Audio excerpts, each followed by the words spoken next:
Aling Feli, Aling Feli, Aling Feli, meron po akong tanong sa inyo, Aling Feli. Yes? Ano po bang opinion niyo dun sa 500 na pang Noche Buena raw? Kasya na raw yun. Anong opinion ko? Dun sa 500 na pang Noche Buena?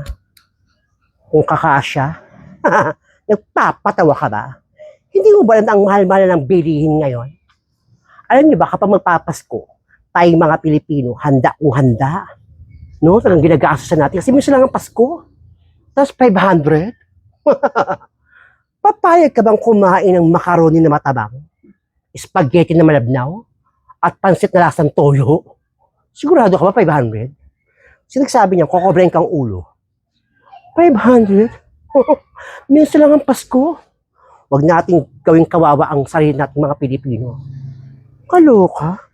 Saan kaya makakabili niyang 500? Na pang Noche Buena? Nanggigigil ako. Buong kalamdan ko nanggigigil. Parang gusto humiwalay ng kaluluwa ko sa kalamdan ko. 500? Oh, ano yan? Panahon pa ni, panahon pa ng kopong-kopong ng mga taong bato?